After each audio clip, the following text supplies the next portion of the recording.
Hey, it's Conrad Thompson, and you're listening to My World. And of course, we couldn't do it without the Hall of Famer, the greatest professional wrestler of all time, your friend and mine, Double J, Jeff Jarrett. Jeff, how are you, man? Oh, Conrad Thompson, back in the saddle. I don't know. Folks can't really tell, obviously, if they're listening, but even if they're watching, they probably would have seen a few adjustments over the last couple of weeks. But my office, my studio is back in order, fresh paint, drywall, smells fumes in here, but had a little work done. My view's just great. Beautiful weekend, Connie. Great workout this morning. Big week in front. Lots going on, but man, how are you, pal? Just how are you?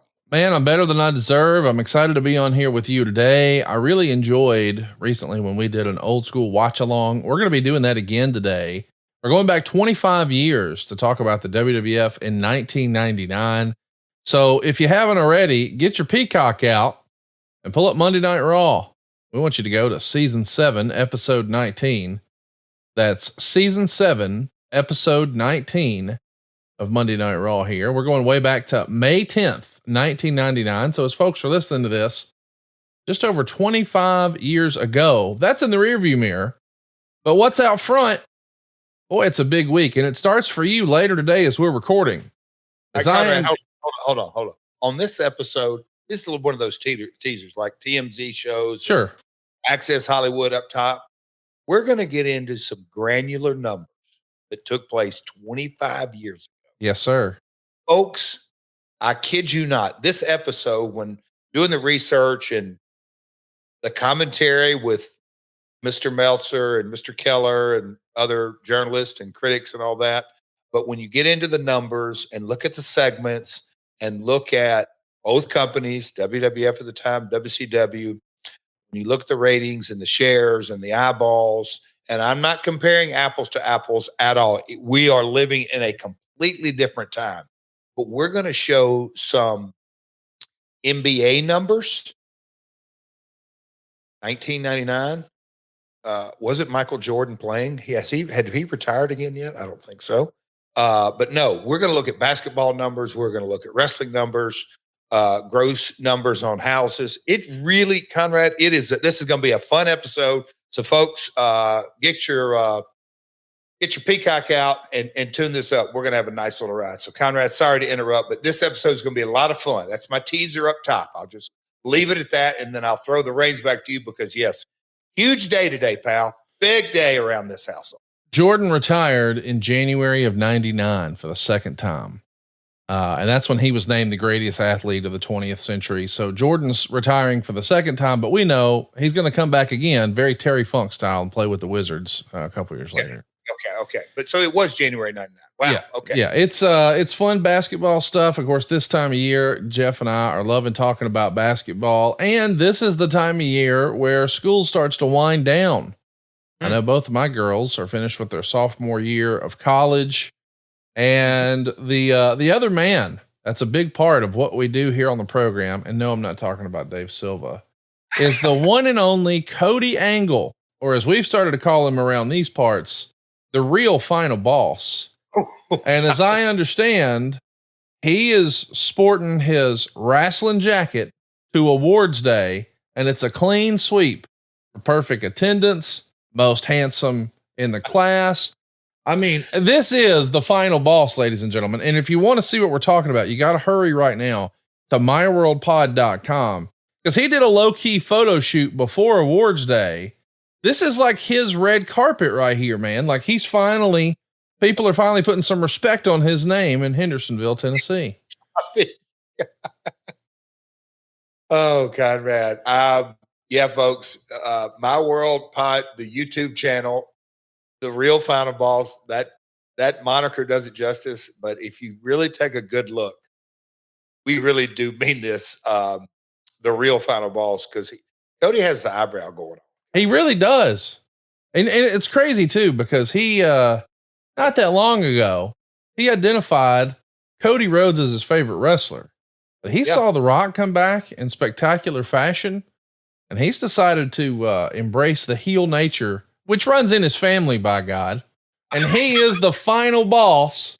Congrats, Cody, on another Great year, man. What a year. You've sold out buildings, had them hanging from the rafters. You've become the manager of champions, if you will.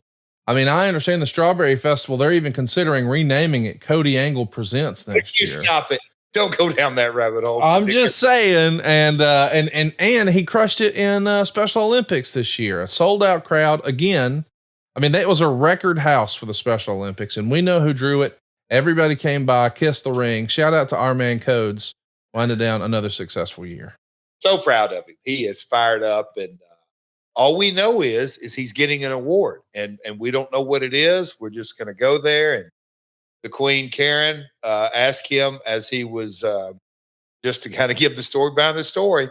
She had a nice blue button down picked out, khaki pants, some fresh new loafers, a deep dark blue blazer that was originally owned by his grandfather. So Karen had the outfit laid out, but we took a hard left, pal, and she just doesn't understand what the real final boss has to wear on these awards. And once, she threw in the white flag on the outfit and Cody strutted out of the house. She said, Codes, when you get your award, are you going to raise the one finger in the air? And he said, Mom, that isn't how I do my entrance. I'm both hands in the air. So I can't wait, man. I hope that we get video of that. I'm sure that we will be able to keep up with all things Jeff Jarrett, including your upcoming appearances on Twitter. It's at Real Jeff Jarrett. And as I understand it, man, this weekend, you're going to be hanging out for Time Warp Collectibles at the Time Warp Collectible Show, May 18th, the Ashland Center Mall. And as I understand it, you might not be alone. Is that right? Oh, well, for sure. The Queen, Karen Jarrett, is going to be with me up in Ashland, Kentucky. Nice little ride from the house. But no, looking forward to it. Time Warp Collectibles. It's going to be a fun time by all 11 to 2. We may get a cameo. We might not get a cameo from the real final boss, Cody Angle. But me and Karen will be there, signing autographs, taking pictures, looking forward to this. And it's busy around this household this time of year, Connie. I am pumped to see you out making more appearances, and I'm excited to hear the rumor and innuendo because I've been keeping up with a little more lucha news, and boy, there's a whisper campaign going. You've got unfinished business in AAA. Do you want to tell everybody what's on deck for you? You know what? I mean, me and Satnam were asked to come down, be a part of Triple Mania in Monterey, and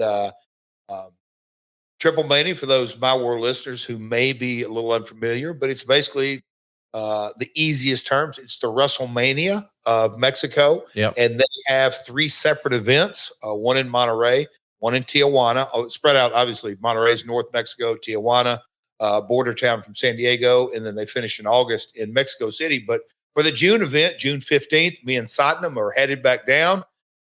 And old Connie, the last outlaw, back in the saddle in the main event. No, I'm bringing my team.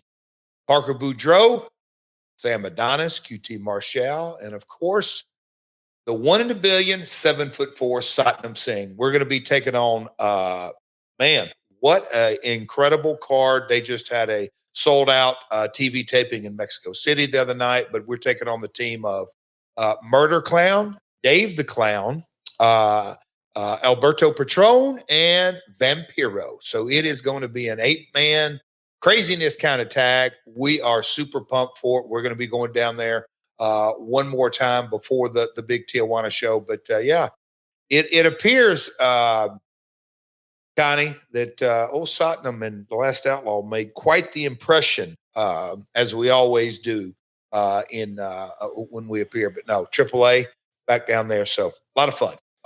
I mean, of course you make a big splash and people are talking. You're throwing tortillas to people and you've got a 12-foot giant behind you.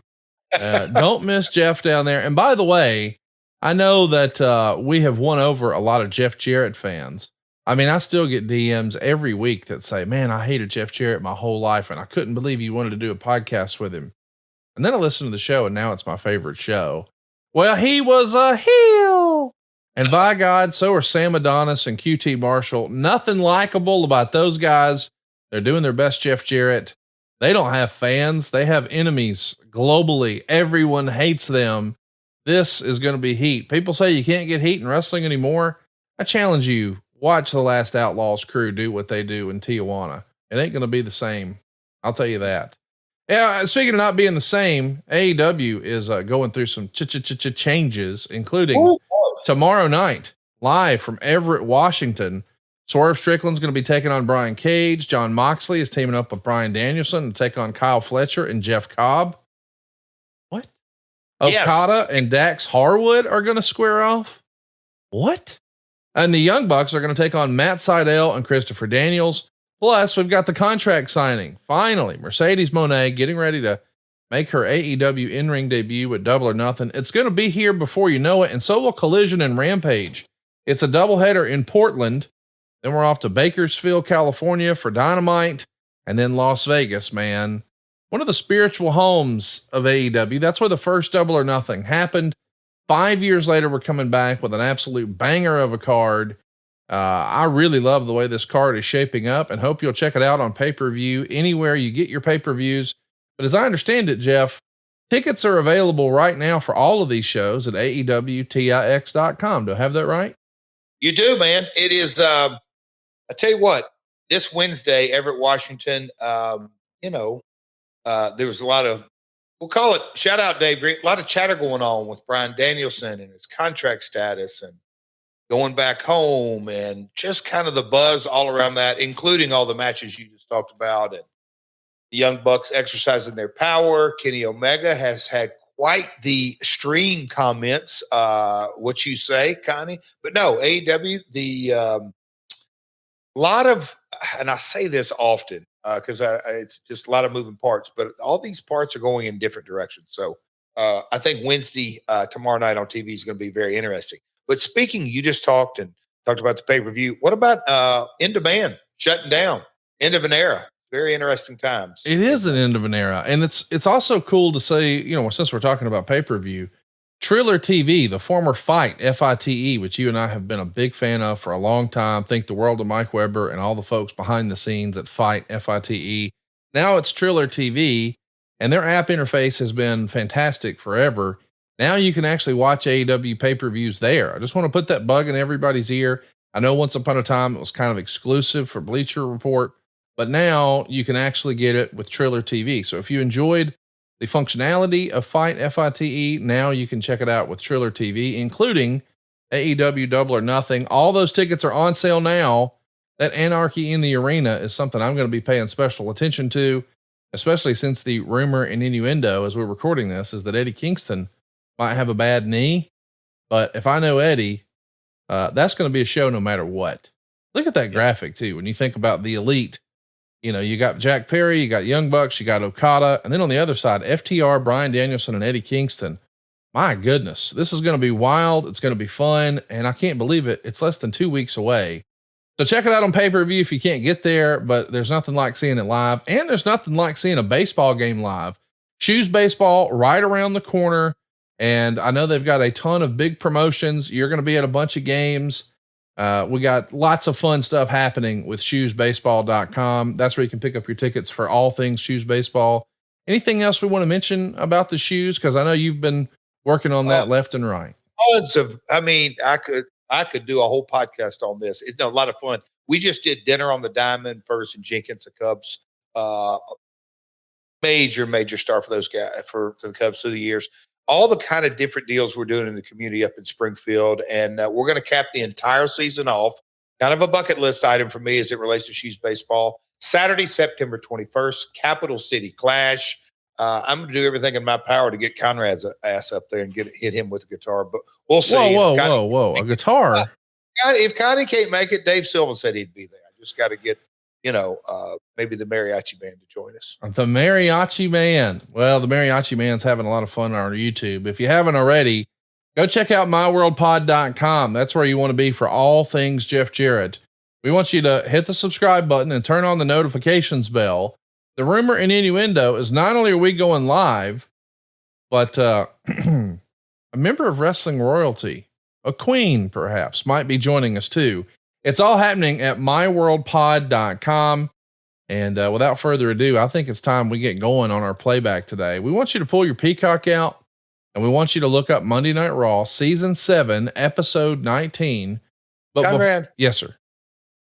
If we could clip that, I want everybody to pull their Peacock out. Yeah. Does that sound right? Yeah. Get your Peacock out. It's not hard. You know what I mean? Would you stop it? It's all right. It's also easy to trim that Peacock with our friends at Manscaped.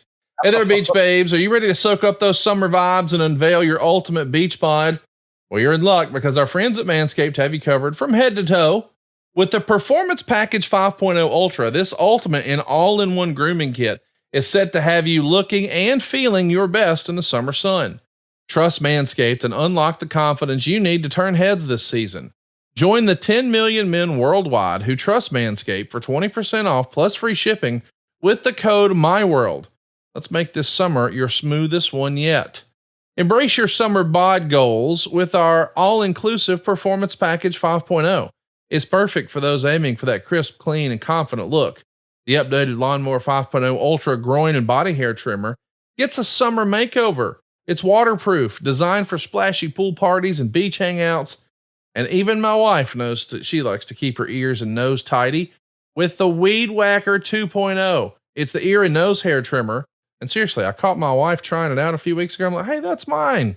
Everybody loves the Weed Whacker. And everybody's going to love the Crop Soother Ball After Shave Lotion. Say goodbye to painful chafing and hello to all day comfort. There's a famous story in Memphis when Jeff first started wrestling. His chafing was legendary. It was well known in all the counties. They still talk about it in Evansville. And how about the Magic Mat? I'm super pumped about this. It's a disposable shaving mat. They got your back and your front and everything else that needs grooming. It's like having a magician in your bathroom. And speaking of a magician, the anti-chafing ball deodorant. Yeah, ball deodorant for your bag. Come on. Des Taz would say yam bag, but whatever. Hey, we've also got a free gift in here, a pair of the Boxers, the 2.0s, Midnight Bravo. Why not be cool and comfortable and support your favorite pod? This is not a gag gift. I have to admit, I've given Manscaped a few times. It always gets a big reaction and everybody thinks it's just like something you bought at the mall and it's like a gag gift for a shelf. But eventually they try it and then they come back and they say, hey man, that actually really worked. And my wife really liked it. Yeah, she did. Get 20% off and free shipping with the code MYWORLD at manscaped.com. That's 20% off and free shipping with the code MYWORLD at manscaped.com. The summer sun is here to stay. So trust Manscaped to keep your pubes at bay. Don't be walking around the pool looking like Dutch Mantel. Go right now. Manscaped.com. Use our promo code MYWORLD. So Jeff, get that wait for you right there, folks. Get that Peacock ready. Can you get the Peacock? Pull it out, get it going. Season 7, episode 9. Just to set the stage, we're in this weird period where the corporate ministry has formed.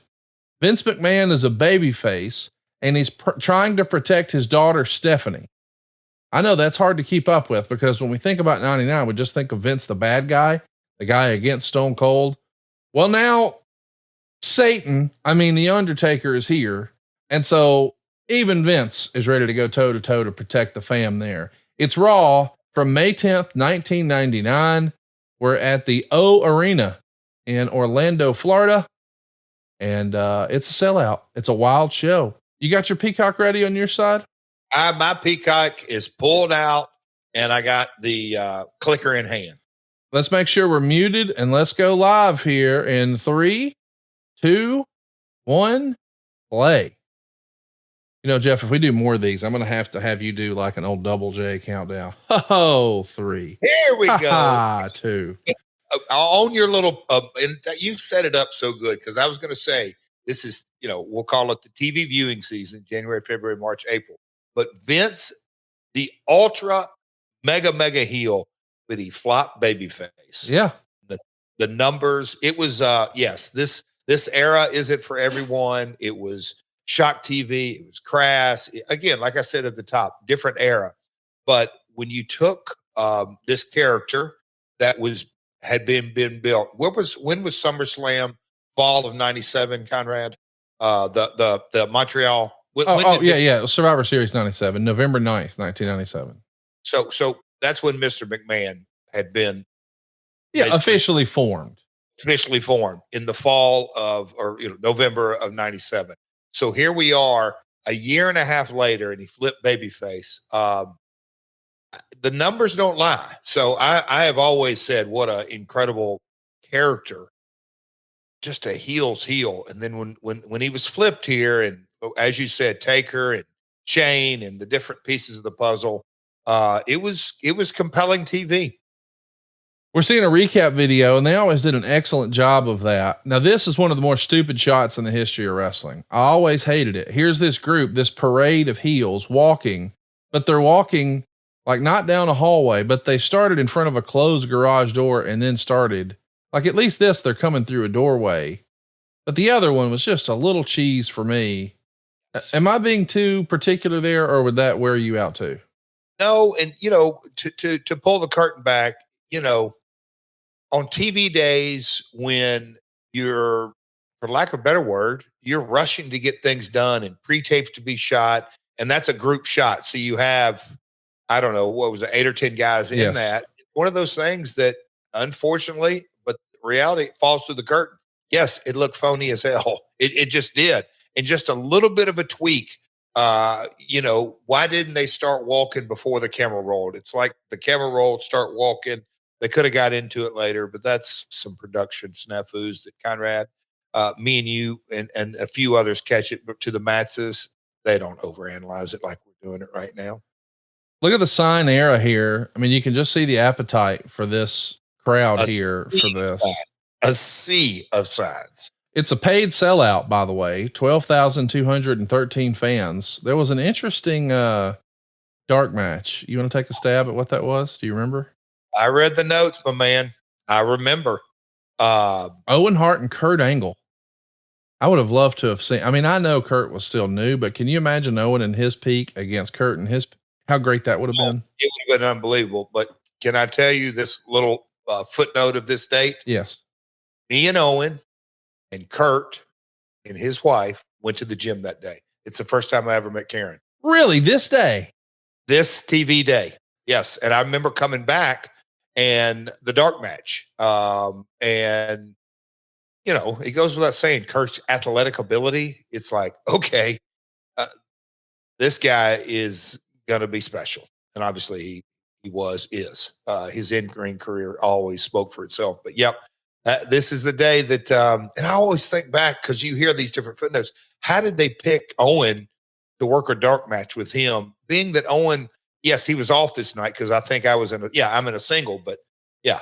Anyway, cool footnote, isn't it? I think a lot of times I used to hear a generation prior to this, that Waltman as the 1, 2, 3 kid kind of became the measuring stick when guys would come in like, hey, is this guy really talented? Can he really go? The idea being, if you can't have a good match with him, maybe you don't belong in WWE. And I'm not saying they were screening Kurt Angle that way, but they probably felt like, hey, we want to, see where he's really at. Set him up for success. Yes. And that, to me, that is a Sean Waltman, a Owen Hart. Yes. Go in there. They know those guys are going to give them a basic, a simple, but Owen and others, but Owen and Sean would give the guy as much as he could handle. I think is the safest way to say it, as much as he could handle. And so, yeah, it was a special dark match because Kurt did fantastic. I mean, really, really good. Isn't it amazing too, as you take a look, as we see Billy Gunn as Mr. Ass coming down to the ring. Before. Oh, look, we had a plant for a girl who really wants to get up Billy Gunn, and the security guards are going to grab her, but here comes Kane. But I was going to say, Kane these days, of course, is no longer wrestling. He's in politics, but still in great shape. I bet if he put the suit and the mask on and you put him in there with Billy Gunn today, you'd be hard pressed to figure out, is it 99 or 2024? Cause these guys still look the same. I mean, Billy Gunn, my goodness, he looks as good in 2024 as he did back then. Yes. And it is amazing. Both guys are still today in great shape, but it was funny how this show led off with all those kind of footnotes, the Kurt and Owen dark match, Billy, still rolling today and he's facing Kane. And yeah, here we are. And this would be, Conrad, what is the peak of the Attitude Era for you? Like peak? I have to admit, my fandom was starting to wane a lot by 99. I was still watching, but I wasn't as excited about it as I had been in 97 and 98. So my peak fandom was probably 97. And I know most people would say, well, business was best in 98. I mean, it was better than 97. I get that. But 99 creatively was just not as awesome for me from an ECW standpoint, certainly from a WCW standpoint. And some of the Crash TV, like we're going to see Beaver cleavage and we're going to see a bra and panties women's title match where the rules are just completely thrown out. And I'm not trying to be Dave Meltzer of I don't like it, but I'm saying when I watch this stuff back, I just don't think it holds up as well. I don't think the Attitude Era that so many of us love, I think we like when it started to change, but I think we could go back and see there's certain examples. And I think this episode's probably one of them. Well, there might be, as my grandmother used to say, too much of the good stuff. Well, Crash, no focus on in ring. Yeah, I mean, and you look at the new generation era. I mean, Sean and Brett and Razor, myself, and I want to take my out of it. So, you know, the in ring quality was really good. In the Attitude Era, there wasn't a lot of opportunity. A long match, a long TV match was 6 minutes. 6-7 minutes. Most of them were 2 and 3 minutes. And Yes. you kind of look at this, and Conrad just a second ago, as we're watching this, yes, Kane and Billy could still go today. Billy still does. But the cameramen working, and there's been some newsworthy stuff recently of, guys continuing to be let go up in the corporate land. There's some camera guys that are still there to this day shooting this match. I noticed when I watched the watch back. I don't know how many of those people are let go versus how many of them are just quitting to go work for Vince's new startup that's yet to be announced. But I mean, listen, when I first said it, people made fun and they were like, oh, that'll never happen. Okay. We'll see. Connie, What? Should I pat my Peacock and press pause, or do we? No. I don't know. I have zero inside information. I'm just saying I've been watching no, don't cough. Who would I even talk to? Like, I don't put Bruce in a weird spot where I ask him a damn thing, but everybody listening to this just assumes. But I'm just saying from the outside, reading the tea leaves, you don't go hire like an $11,000 an hour or something goofy like that PR firm if you plan to just go away quietly into the night. Like that's not what you do. So we'll see. But here's what else we need to talk about. Did you hear that Austin was hit by a car about 3 weeks prior to this? He was at the San Antonio airport trying to fly to Vancouver. He gets hit by a car and he gets the license plate number. But that's such a wild story. What were you guys hearing about that? I don't even recall that, which is really bizarre. In these days, and look, I hate to like back in my day, because I'm like Billy, we're still going, but this pace, even without SmackDown, we were running Thursday, Friday, Saturday, Sunday, or Friday, Saturday, Sunday, Raw. When you're home to wash clothes and keep rolling, and lots of appearances and lots of things. If you were on Raw every week, you had so many different responsibilities outside of, we just did appearances and photo shoots and action figures and video games and all that kind of stuff. So when I read about the Austin situation, I wondered to myself, Conrad, did we keep that quiet? Like, was it kayfabe for a reason? I don't know. Boy, Brian looks really good in those. What do you call those shorts, Conrad? Jorts. In his socks, in his white socks, and he's dancing. I wish he's on here with us right now so we can give him a hard time. I wanted to ask you about that because I've heard, guys like Bruce Pritchard and guys like Eric Bischoff, and they pretty routinely look at Billy Gunn taking a bump over the guy who was running cable and not hitting him at all. Isn't that amazing? Billy Gunn's like, go out of your way to watch that. I think, there's certain other entertainers and we can probably all name a few who would have just ran right into him.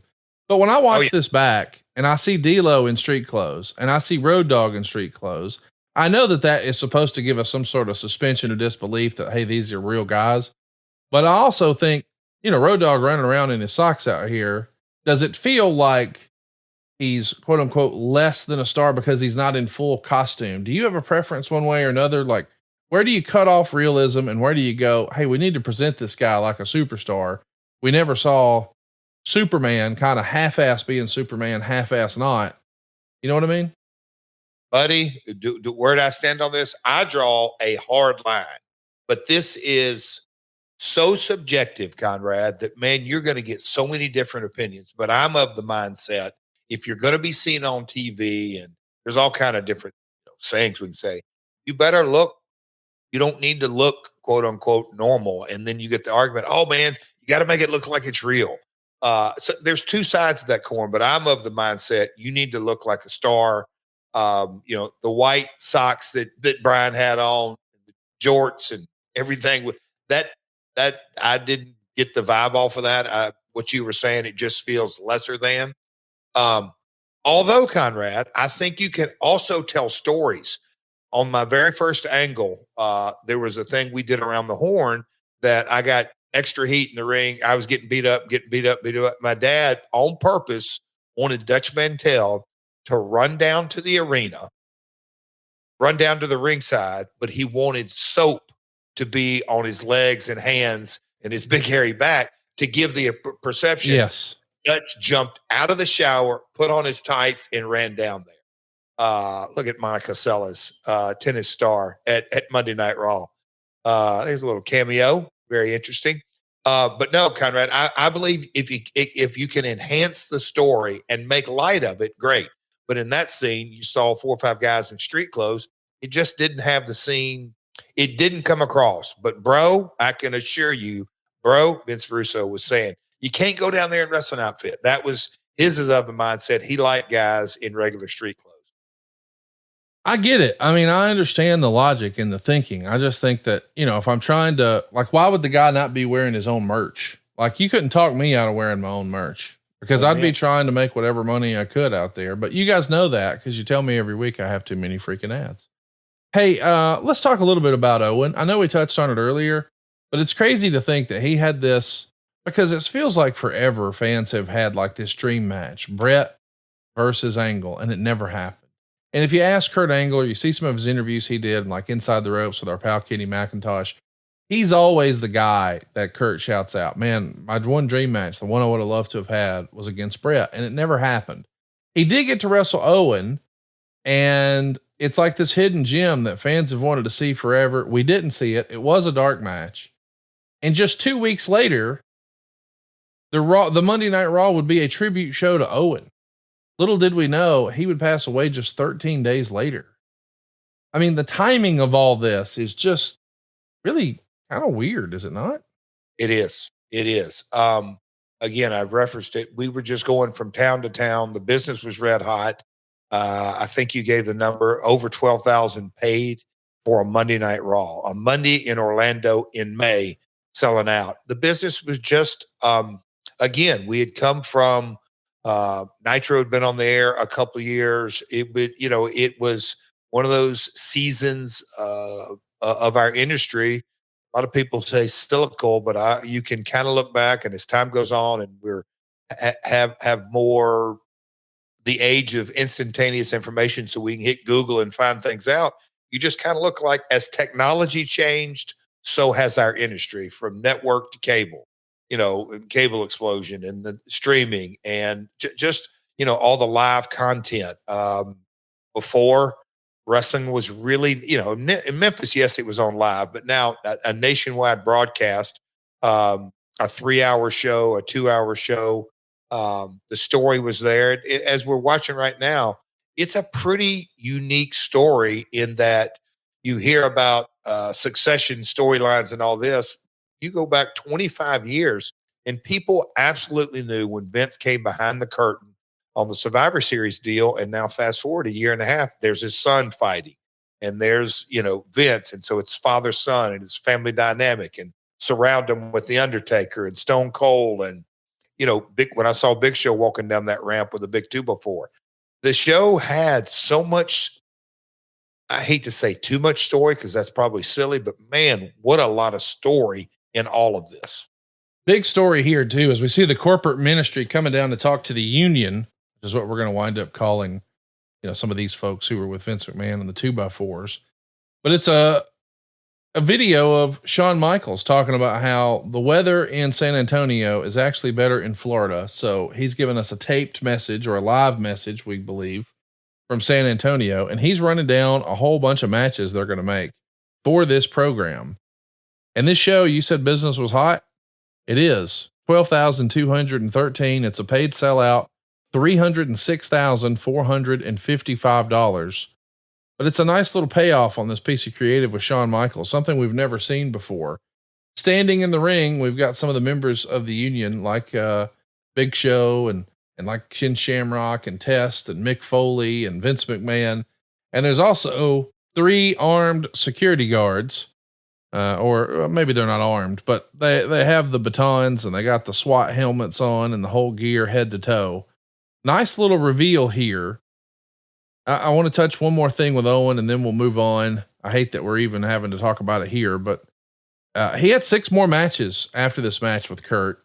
3 of those were tag matches with you. 2 of them were singles with Road Dogg and 1 with Godfather, but just 6 more matches before his life was cut tragically short. And 3 of those with you against Edge and Christian. It's just, it's pretty crazy to think about how it all worked out. I mean, AEW now has the Owen Cup Memorial. You're there. Edge is there. Christian's there. It's just, it's poetic in a weird way. Well, and where those guys were at, where we all at in our career, and even my Hall of Fame acceptance speech,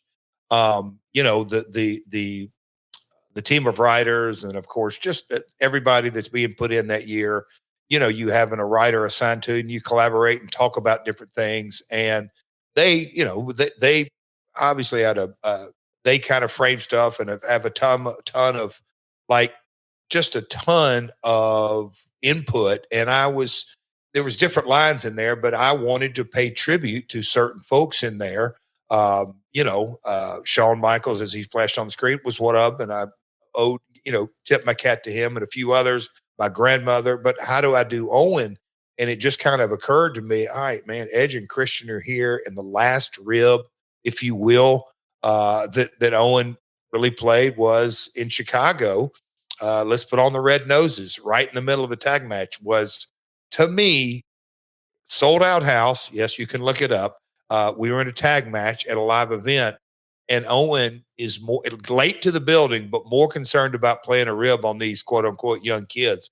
And we got to pay that off in the Hall of Fame speech. So life flies by. It's hard for me to even imagine today, May 13th, 2024. Wembley's right around the corner. It seems like just the other day we were there. Double or Nothing, as we talked about, that just, Connie, life passes us by. So stop and smell the roses. Well said. We're seeing Shawn Michaels make all these match announcements as we've got a stage full of ministry and a ring full of the union. And we keep getting shots of these armed security guards, these SWAT guys protecting Vince McMahon and his crew. And everybody's gotten a match. Like Ken Shamrock's going to be wrestling against China, and Paul Bear's got some action. And I mean, everybody has an assignment, including the ladies. So Shawn's just sort of running through exactly what we're going to see later on the program. It's a nice way to sort of set the hook on a show. We're only about 20 minutes in without commercials, but there's going to be a reveal that of the 3 men who were hooded back there, one is Pat Patterson. He's going to make the big reveal. The other is Gerald Briscoe. And that leaves a third man to sort of unmask and reveal his identity. And it's Shawn Michaels. So this was actually taped. Everyone thought it was live. And notice even the way they're shooting Shawn was very ECW style. They're moving the camera forwards and backwards. They're trying different things with the angles. But I thought this presentation of, he's not here, he's in San Antonio because he's our acting commissioner. Oh no, never mind. He was in the ring the whole time. That swerve, bro. Russo lived for that. Did he not? Oh my. Well, and that's where I was going just a second ago, and I didn't follow up on it. Like peak Attitude Era, that in a positive way, because as you said, your fandom had kind of waned, and this was not the Dave Meltzers of the world, or the Wade Kellers, or the online audience. They at times despise this content because the in-ring product, the actual bell-to-bell wrestling, was probably at its peak as the least emphasized. But on the flip side, more story, more reveal. Bro, you ain't kidding. It was 90% story and 10% bell to bell action. And I may be off on my percentages, but here's the reveal as you're watching. It's interesting. And the live audience, you had to be in the arena. They ate this stuff. And I look for a crowd shot here and see how they respond. Yeah, when his helmet comes off, you just look at the background and you'll see, look, everybody comes to their feet when they realize it. Like these surprises, I mean, and Eric's talked about this a lot. So we're not shitting on Vince Russo. I know some people will say that we're taking shots at Russo. I'm not, because Eric was pretty clear in the studies that he had done when he first sort of got the helms of WCW, that what wrestling fans valued was surprises almost above all else. So when he talks about the Sarsa formula of Nitro, the first S was surprise. And this is it. I mean, nobody expected to see Sean out here. Well, they thought he was in San Antonio, and he's on the screen. No, he's in the ring. That's well done. We ever talked about the focus groups we did at TNA when we worked with Spike? Have I ever gone into detail on that? Even if you have, let's hear about it. But just real quick, and I don't want to, because we could even talk about this, but you sit behind, what do you call that? One way, you can see the two-way glass. That glass, whatever. And they watch different episodes. And at the time, obviously, we had them watch TNA. We watched an episode of Impact. We watched Raw. We watched SmackDown. But you watch wrestling fans, and they're in three different categories: hardcore. I think it's a casual watcher, and then I don't think we use lapse fan. I think we use that internally. But three different versions on kind of what folks liked and disliked, and all the different feedback. And man, it was amazing. The universal, without question, what people liked was basically the action 90 seconds before the bell and after the bell. So, it's the before and after. The in-ring content was not always at a premium, and it certainly wasn't for, we'll call it the lapse fan. Some folks just don't want to watch. And it was a very interesting dynamic, and very kind of all the different things. And we had questions, and then Conrad, during the whole, man, it was a morning session and afternoon session. They gave us the ability, the people leading the focus groups would come into the room and say, hey, do you guys got any specific questions you want us to ask? And as a team, we would come up with 3 or 4. Conrad, it is truly amazing how people can watch the same program and have completely different opinions and feedback. But when they're categorized in these groups, to me, it's very revealing, understanding, okay, you got to write a show that obviously wants your hardcore folks to enjoy it. But on the other hand, to grow your audience, you got to do some things that, man, they're not going to be favorites of your weekly watchers. And so the balance of that was amazing to kind of work through. We're about to see Big Show wrestle Paul Bearer. That's a sentence you never thought you would hear, but it goes about the way you would think it does. Yeah. Big in jeans. Let's take just a minute and talk about Rick Rude. Unfortunately, he passed away about 3 weeks prior to this, April 20th, 1999. I don't know why I remember this, but that was actually the day of Columbine, now that I think about it. But Rick Rude passing away, man, so early, so young, so talented, just a real damn tragedy. You got any good Rick Rude stories you can share with us? Well, the first time I met Rick was, Conrad, on your Google machine. When did he debut in Memphis? Because I feel like I was in like 8th or 9th, maybe 7th, 8th, 9th. Anyway, middle school, early high school. But anyway, he came to the house with his girlfriend / valet, Angel. And he had not been in the business long, but man, my dad just was he just said, man, he's got Hollywood looks. He's a legit badass. He wants to learn. He's got the pedigree and the mindset. He was super. I mean, he was so bullish on him. He's like, that guy's going to be a major star. That was my first being around him. And then Rick. Would you say January of 84 sounds right? Yes. There you go. I knew it was some, and he got. You know what's crazy? I think he debuted the same day Hulkamania started. I think his Memphis debut was the same day Hogan beat Sheik. No way. Yeah. But I mean, he fast tracked to the big. I mean, and he was always unique through the years that I would get to hear my father, the way he would frame talent.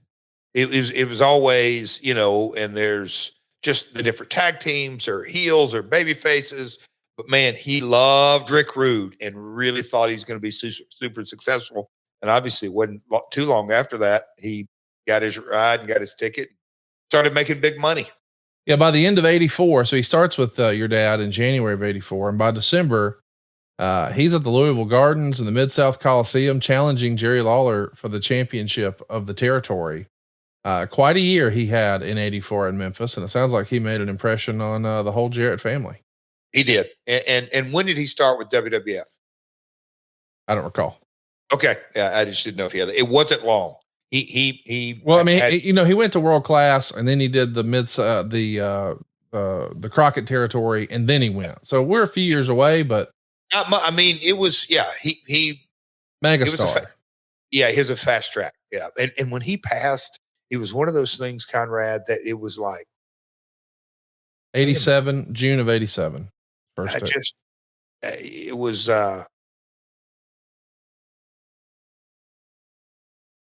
he passed it. It was almost like, oh, wow. You didn't, in my mind. So this in 99, you didn't even think of, certainly would think of how many more were to come. But man, God rest his soul, a good man.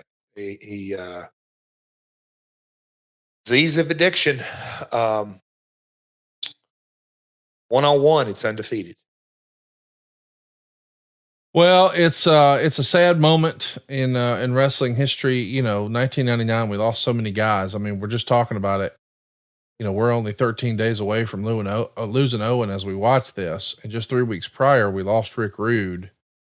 It's just, it sucks, man. Hey, let's also mention Owen, because you guys are, I don't know, we're like 2 weeks removed from the pay-per-view Backlash. And that's where you and Owen as a tag team on TV effectively ends. Now, I know you're going to be working together on house shows, but the New Age Outlaws would beat you guys in the Backlash show. But the idea being the winner was going to challenge Kane and X-Pac for the tag titles at the UPN special at the end of the month. And, of course you guys lose. And that's when Owen Hart sort of moves to be the Blue Blazer. And that UPN special was effectively like the pilot for, SmackDown. What was your reaction to seeing that? Hey, we're going to be maybe less of a tag team on TV. We're even going to see you in singles action on this. So we know Owen's working the dark match, but the Blue Blazer, what did you think of Owen doing the Blue Blazer again? Well, it's crazy to say this, but it was certainly reality based because Owen did have issues, pretty appropriate as we watch Deborah and Sable, I'll say all the cleavage being shown, all the language, the violence involving women. Owen was not a fan of that. And it was pitched to us and it was understood that, hey, because we're both single wrestlers, we both had single careers. And that right now, Owen's going to go down this Blue Blazer storyline, but Jeff, you're going to be involved in this. And Jeff, you're going to be heading down to a storyline.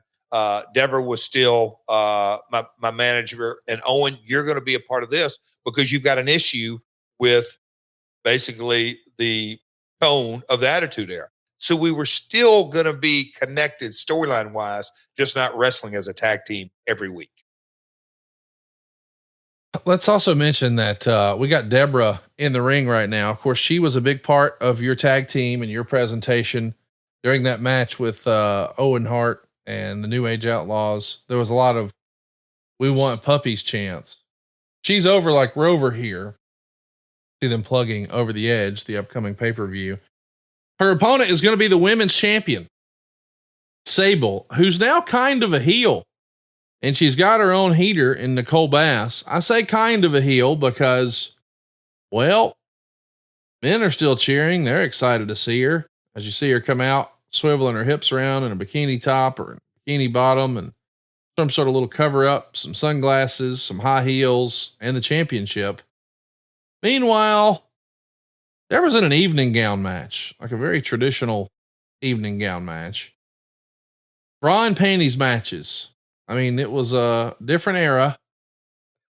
I mean, when you start your own wrestling promotion, we have a double entendre as a name and we got girls in cages. So we're not judging it necessarily. We're just saying, hey, this is what was working. And a lot of times in business, you try things, you do more of what works, you do less of what doesn't. And these segments, whether we like them or not now, whether they age well or not now, they were doing monster quarter hours, were they not? Yes. And it was a spectacle. That's where, again, doing the podcast and doing the deep dives. And we jump from a TNA episode to me returning to WWE to just all the different, a Moondog episode. When we're doing the watch along of a Raw 25 years ago that sold out, and you see a 20-minute opening in ring of matches being made, we didn't even touch on the Paul Bearer match. I mean, Paul Bearer, Percy Pringle back in the day, but I mean, him being in a match was a complete spectacle.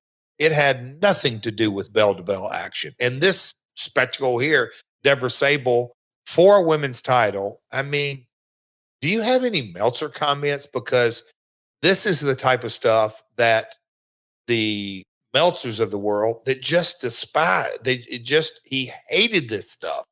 And born and raised in Memphis, my father always taught me, and you could kind of look at the success. You can have a knockdown, drag out, Lawler versus Dundee, a Dutch Mantell versus Ken Lucas, a great tag match, a good opening match. You can have a little bit of hardcore, but you can also have the women's cat fight.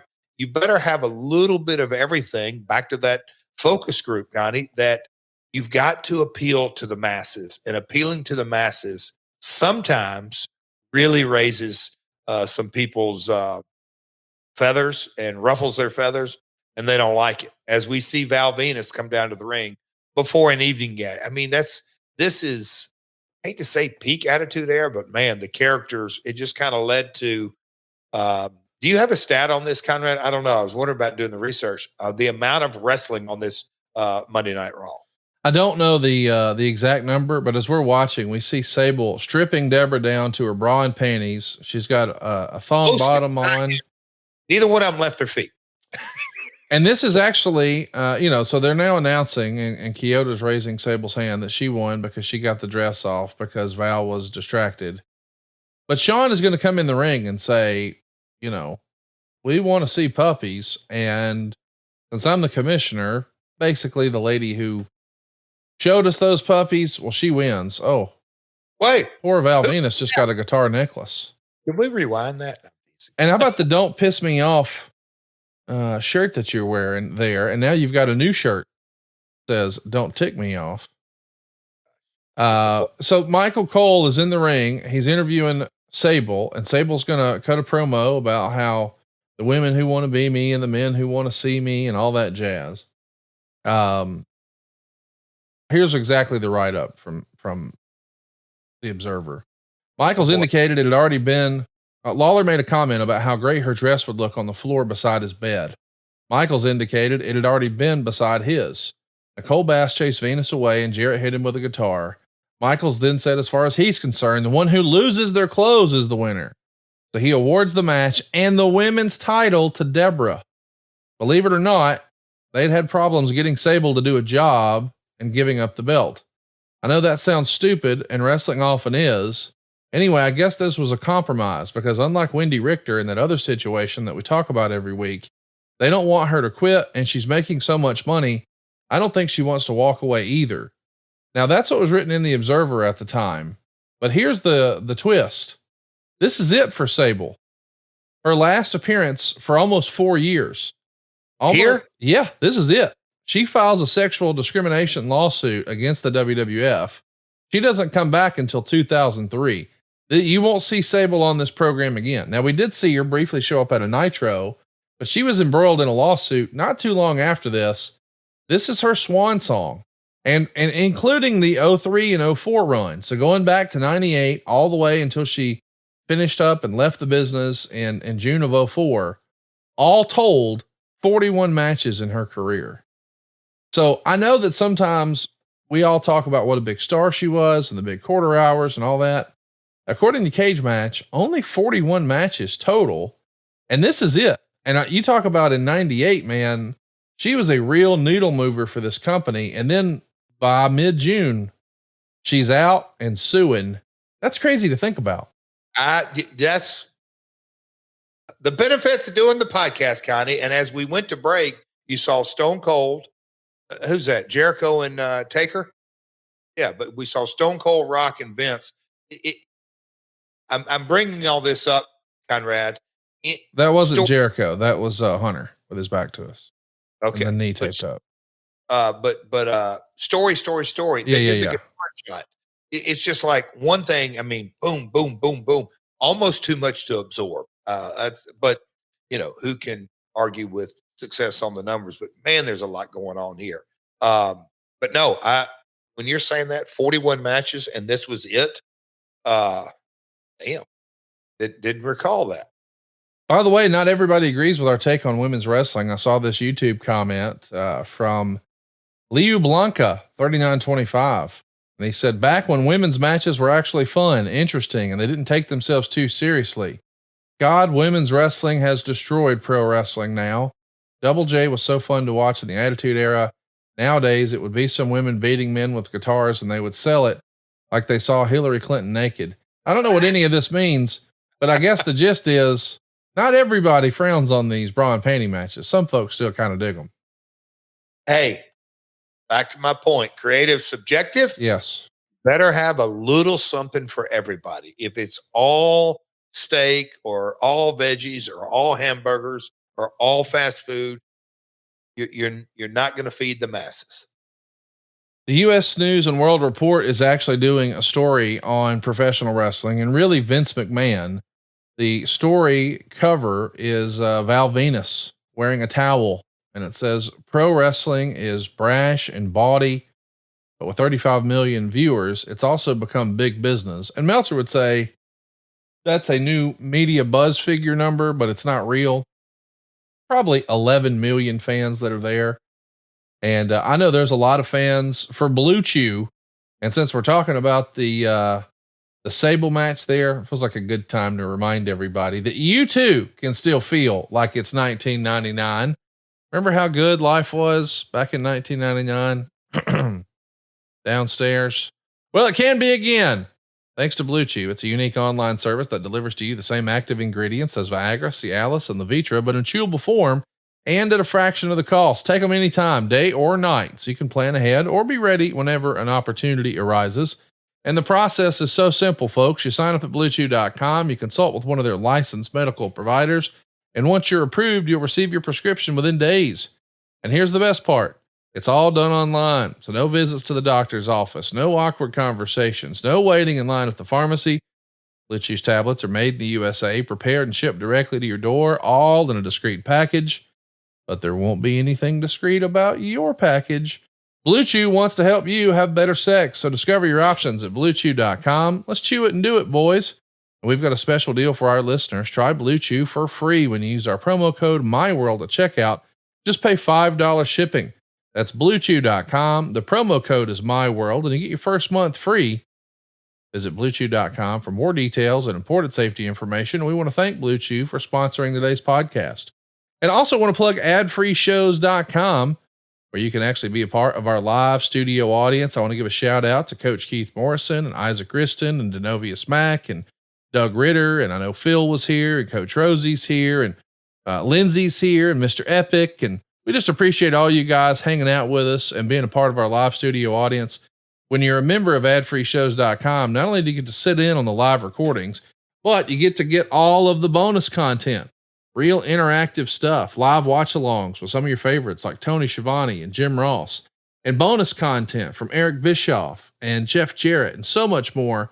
But how about some of the series you can't see anywhere else, like the book featuring David Crockett, where we go episodically showing you the business of the business. He's got his brother's red books. We can tell you the towns, the matches, the gates, and we break down the stories and the storylines as well. It's exclusive to adfreeshows.com. And so is the false finish.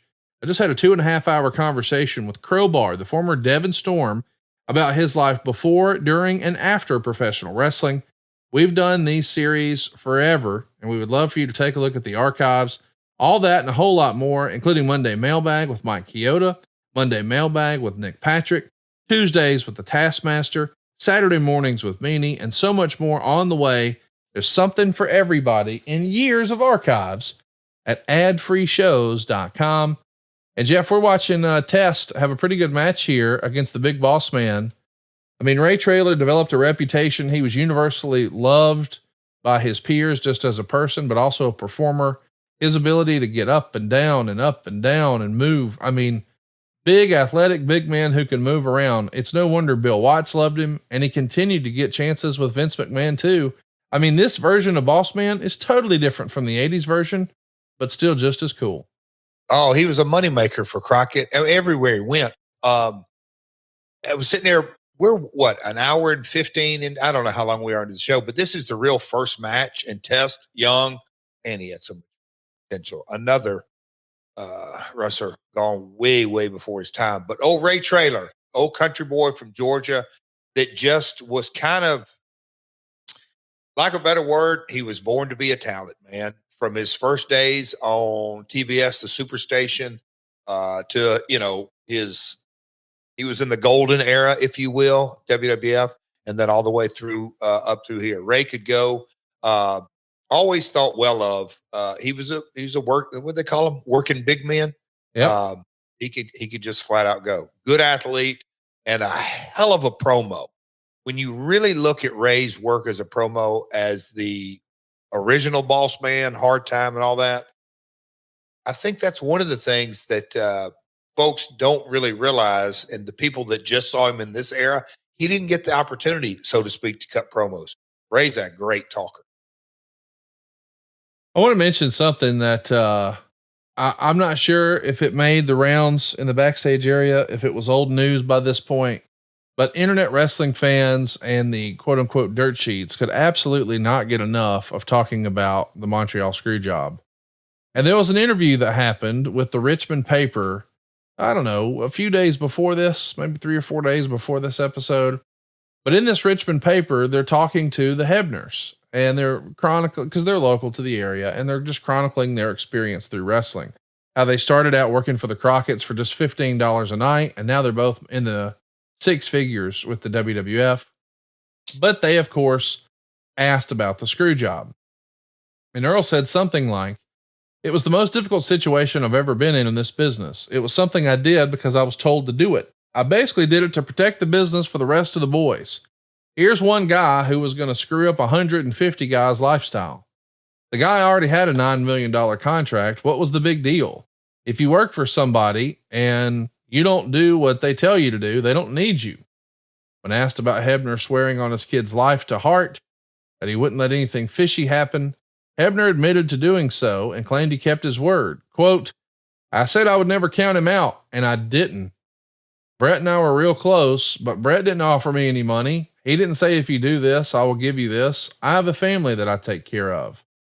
Earl was in a bad spot. I think we all agree. But when he said, "I said I wouldn't count him out, I didn't do that," I thought that was a belly laugh from hell. How was that received amongst the guys in the business, or was it old news at this point? It was old news. I don't remember this, but it had been,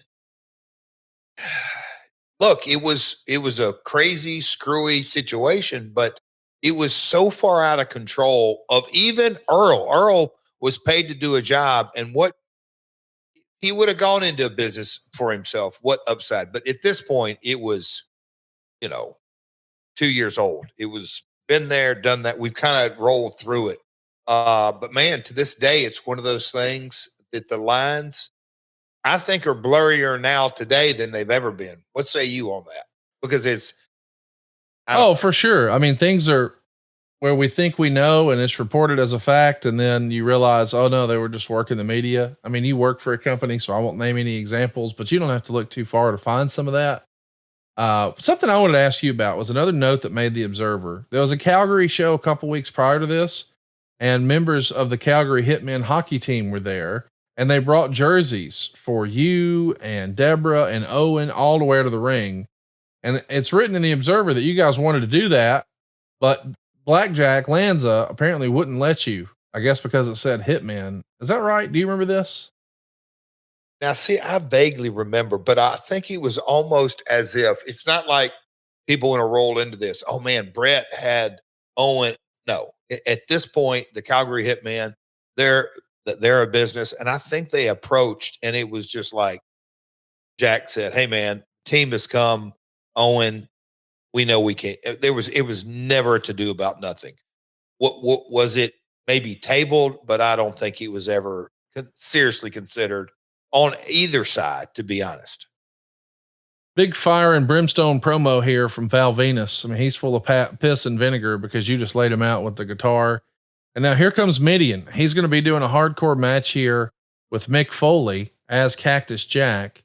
I guess it's actually Midian and Viscera in a tag match. So it's 2-on-1 for Cactus here. But the match that just finished, Boss Man and Test, that's the first match on the show that had a real finish.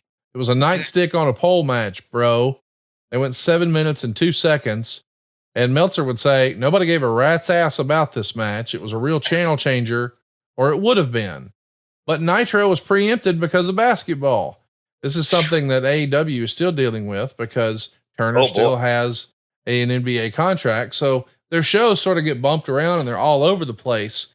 As a performer, are you cognizant of the fact that there is no Nitro that night? So maybe more people are watching. So let's turn our volume up and bring our A game a little more than normal, maybe. If you're on Raw or SmackDown or Dynamite or Collision or Ramp, you better be bringing your A game, period. And I think most talent view it that way. What's interesting is, and back in these days, the Attitude Era, there was always the side by side monitors, and we wanted to be on the air when they're in commercial break and all this. With them not off, I think our our our breaks and our matches of our time and everything was probably pretty much what we expected. There were times during the Attitude Era when matches either got, believe it or not, got lengthened or shortened because we always wanted to be on the air when the competition went to their commercial break. And now with picture in the picture, it's amazing how the majority of that all goes away because the content really never stops. We should mention that this Raw, because it's unopposed now, remember there's no Nitro. Thanks a lot, NBA. It does an 8.09 rating. So it got a 7.76 first hour, an 8.42 second hour, and that makes it a 12.1 share. Now, I know you probably know this listening, but I just want to remind those who may not know. A 12.1 share means if there are 100 television sets on, 12 of them are watching Monday Night Raw. It's amazing. It's unbelievable when you think about it. It's the most watched and second highest rated pro wrestling program in the history of the USA Network. So second highest rating is different than most watched because there's more expansion. There's more systems. So maybe there was a higher rating before, but this is the most viewers ever in the history of the USA Network for a wrestling program. The original Royal Rumble way back in 88 did an 8.2 rating, but there was a lot fewer homes back then. I mean, so right here, we're talking 9.2 million viewers. 9.2 million people watch this show. 9.2 million. And that's why it's like the King up in Evansville. Did you hear about the autograph session this weekend, Conrad? Big convention celebrating the life and times of Jerry Lawler. I guess it did very, very well. Lots of folks. And, he goes to talk to a couple of people that were there. They called me and, hey, man, you weren't there. And this was, well, I had previous commitments and all this. But so many people watched the Attitude Era back then. And when you hear about, can you go back? What is hour one? 7-6? Yeah, 7-7-6. And second hour? 8-4? I think 8.42. So it gained almost 1 million viewers. More importantly, the overrun, which is Rock and Austin and Vince on one side against Undertaker, Helmsley, and Shane on the other, 9.17. That makes it the single most watched pro wrestling match in the history of cable television, and the first match in cable history to top 10 million viewers. So you're talking 6,968,000 homes. So using the math, that's 10.4 million people. 10.4 million people. And believe it or not, the highest rated quarter hour during the regular show, not the overrun, was an 8.61. That's 6.543 million homes. That's 9.8 million viewers. And the matches were Bradshaw versus Farouk and Patterson and Briscoe against the Mean Street Posse. Think about that. The Mean Street Posse are in the highest rated quarter hour on the highest rated Raw of all time. Yes, it's a different era. I don't want anybody mistake that I'm not comparing apples to apples. But in this era, and we're watching a hardcore match with Mick, and it's not like Mideon and Viscera. I mean, these are prominently featured folks, but to make it even more of a spectacle, it's a 2-on-1 handicap match. Like the in-ring content, as far as quote unquote, as Dutch would say, or others would say, wrestling logic. I mean, it went so far out the window. The ladies match, this match, the nightstick, all the run-ins. My match is coming up here in a little bit, but 10 million viewers. The share, the numbers, the spectacle, the entire 2 hours with all the signs. People, obviously, this was kind of a new thing. Everybody, half the people in the arena, they came to try to get on TV with their sign. It's just a lot of fun, a lot of money made, but it's truly just a different era. It's wild to think about the success. I just briefly want to mention over the weekend, Sunday Night Heat did a 3.84. Livewire did a 2.0.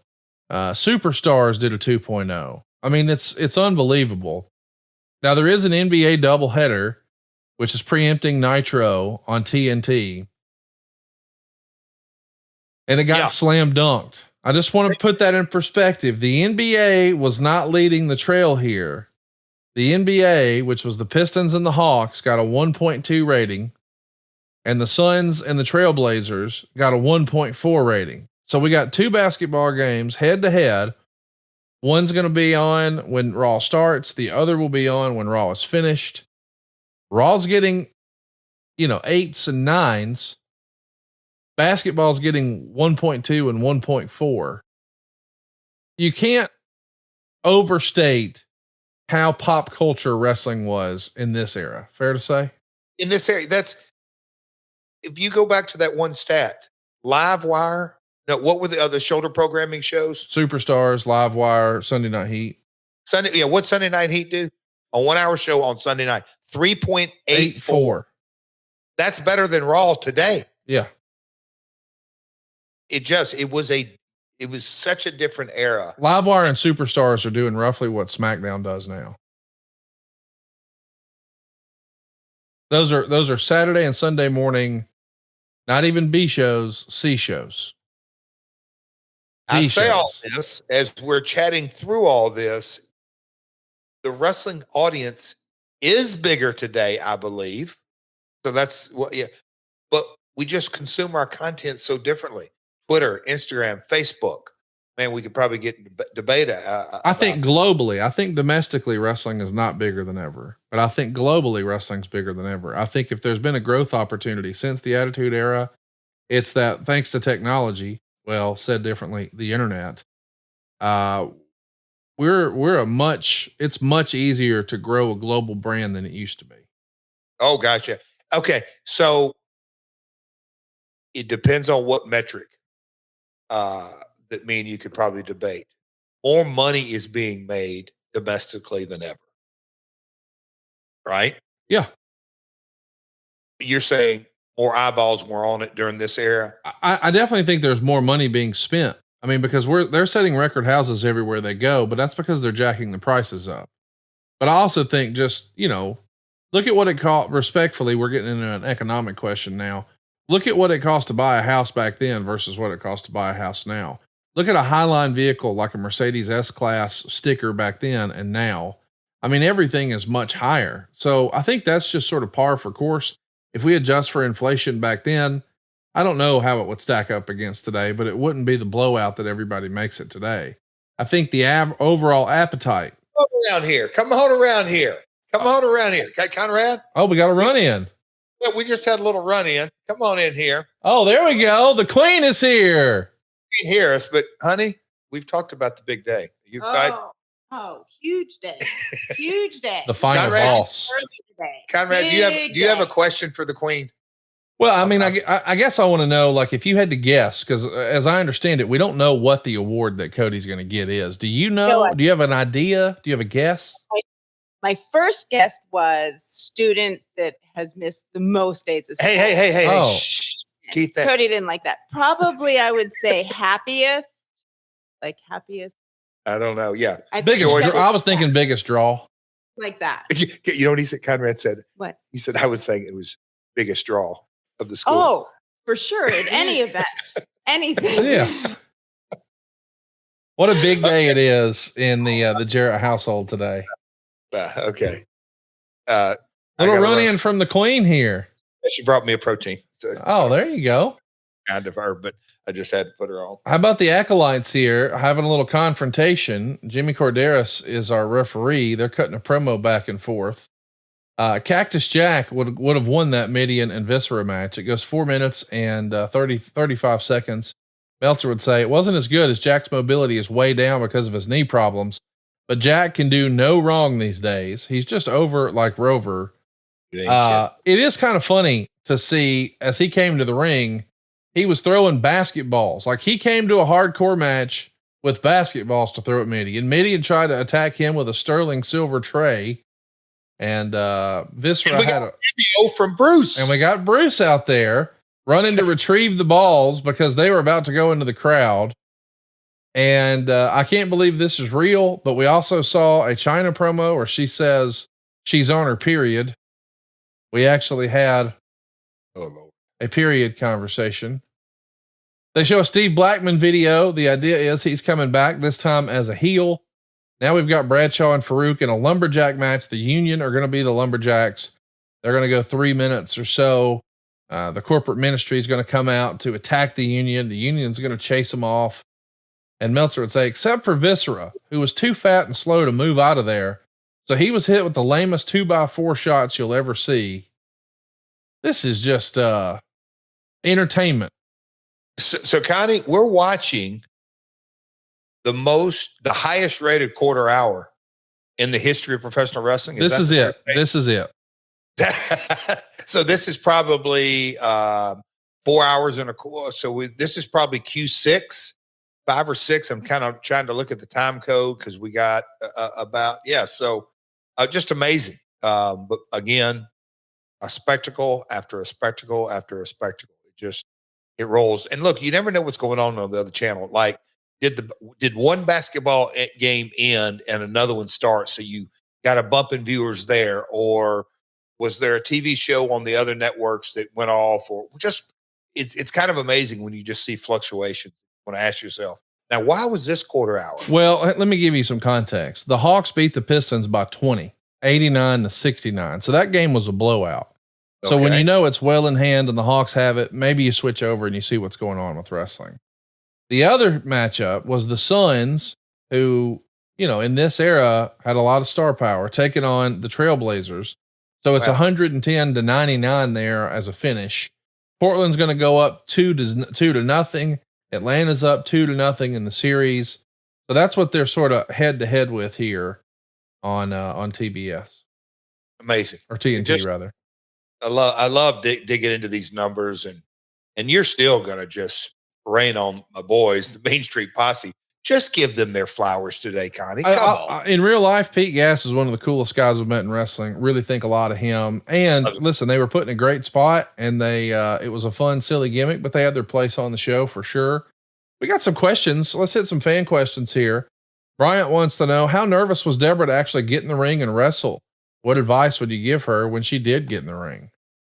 I didn't give her any advice. I can assure you that she's a legit beauty pageant type lady, not a athletic or whatever it may be. But when you watch that segment back, and like if you were to air that this day and age, two ladies who never left their feet and never got out of their high heels, and it's a title match. I'm just thankful how far how things have come. I mean, but because like you said, what was your words before we started? It's just dumb, Jeff. I'm like, yeah, that was kind of the point of it, I think. So no, I didn't give her any advice to go out there. And what advice could I give her after that's the segment? Just Sable's going to come up from behind you and rip you down to your bra and panties. Okay. And if you're going to fall, tuck your chin. Yeah. Here we see Briscoe and Patterson coming to the ring, sort of half-ass in their right gear. And these guys were scene stealers. I think these were perfectly cast, two iconic characters. I mean, and two of the nicest guys you could ever meet. I can't believe we had the great fortune of having Pat Patterson with us at some of the early Starcasts and singing karaoke. And I still get to hang out with Jerry Briscoe at the TNT Hall of Fame in Waterloo, Iowa. But what's fun is their entrance. They're going to come out here in helmets, and they're going to tear their t-shirts off, and they're going to be coming out to Hulk Hogan's theme song, Real American, from back in the day. And of course, Lawler's going to have some fun and say, I think I recognize that music. Have I heard that before? I mean, really fun, tongue in cheek, because we know it's Hollywood Hogan on the other station. Let's do some more questions. We got some from our live studio audience. Doug Ritter wants to know, what was everyone in the locker room's thoughts on the Beaver Cleavage vignettes and character? Of course, that's the real life Chaz that we have seen be one half of the Headbangers. What did you think of the Beaver Cleavage vignettes and character? Another Vince Russo special. Well, during this era, that's why it's just different. It had such the appeal. Now, this is obviously my opinion. Personal opinion. Val Venus, Godfather, the other edgy characters didn't have to stretch your imagination whatsoever. The Beaver Cleaver, being that it's a throwback to the most wholesome family sitcom, just an iconic sitcom, but we'll say just making it fit professional wrestling in the Attitude Era. I thought the potential in this era was through the roof because of just that. And man, what a hard left he took from the Headbangers, and now he's Beaver Cleaver. But God, I don't even know why it didn't go anywhere. I mean, was there injury? Did Vince not like it? Did something happen? Why did it get derailed? But the nuts and bolts of the character, a throwback to an iconic family wholesome sitcom, I thought was pretty damn clever. Well, here we go. The match has started. Next time you see Gerald Briscoe, congratulate him on drawing the highest rating in the history of professional wrestling, because this is it as far as a regularly scheduled quarter hour. And of course, we know the overrun is actually the record, but during the regular confines of a Monday Night Raw, it's Conrad. And when you watch it, people would go, look, Briscoe throwing haymakers. This looks real. People forget that they're both world-class performers. I think Pat may be top 5, one of the best bump takers in the history of the industry. His timing and mind and everything, and it still showed. But the characters that they played, Tweedledee and Tweedledum, or however you want to be to Mr. McMahon, they had built this and built this and built this as we'll call it the heel stooges for Vince. And now that they're the baby faces against Shane's high school buddies, it was just entertaining as hell in so many ways. I loved it. I absolutely loved it. It's a really fun show that we're watching here. Anytime we saw Briscoe and Patterson doing their thing, I was always entertained. Kyoto is the third man in the ring. Let's do another question here from Isaac Riston, friend of the show. He says, Davidson County boy here, born and raised in Charleston, West Virginia. Any fond or regrettable memories from Charleston, West Virginia? And where are you at on Tudor's Biscuit World?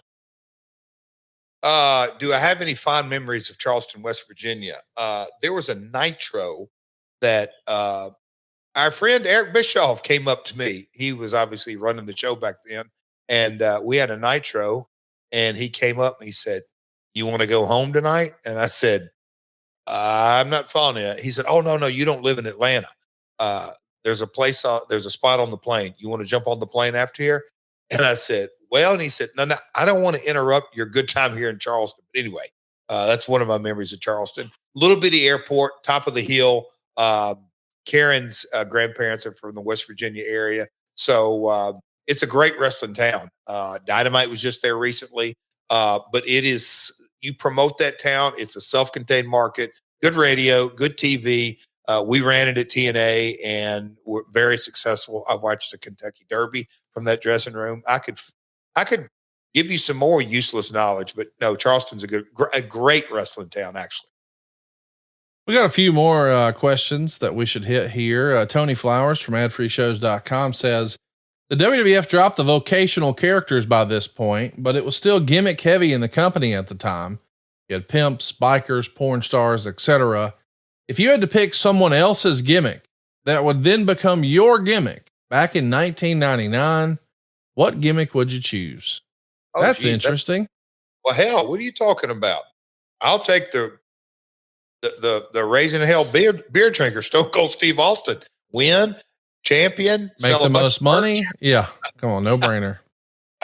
That is a little thought provoking. Yeah, if money wasn't a thing, like, you're still going to be you're going to wrestle the same guys. You're going to be in the same slot. It doesn't affect your push, doesn't affect your money. You're just portraying a different character. Is there another character that would have been fun for you? I will say this. We didn't get to see it play out, but I really believe with the right patience and storytelling, the juxtapose of the blue blazer, Conrad, of the superhero, but he's fighting what the Attitude Era stands for, played out with the right set of circumstances and who's under that mask and what they're fighting for. If they would have got behind it, you could have gotten that character as a heel red hot, because the people wanted. That's why the puppies got over. That's why Val Venus got over. That's why Sable got over. That's why, at the end of the day, DX was DX.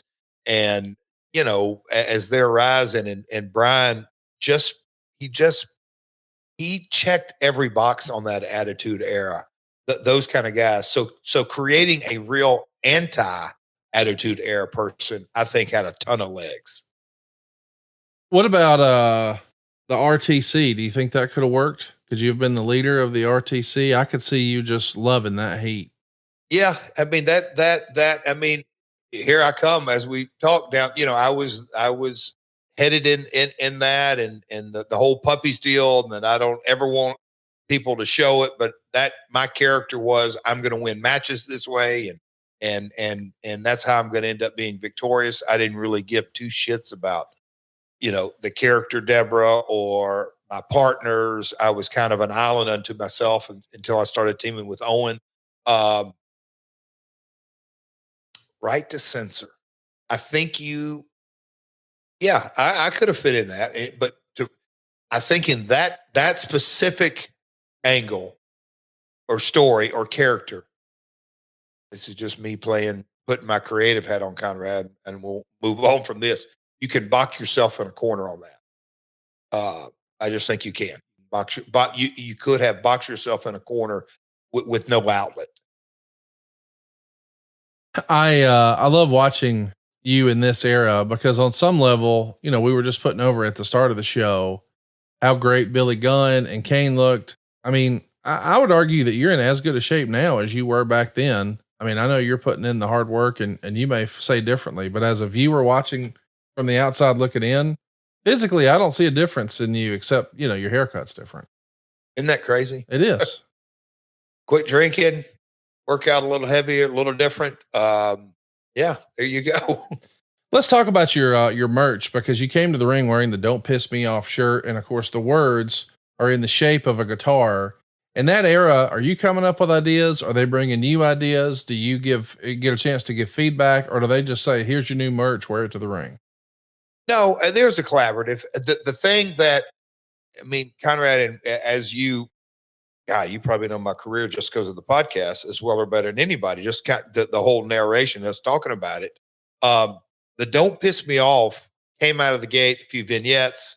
I know backstage, culturally, it kind of fit. And then all of a sudden, the censors, the legit censors said, "Oh, no, no, no, you can't use PISS on camera. You're going to have to back off that." And then the action figure that layered in.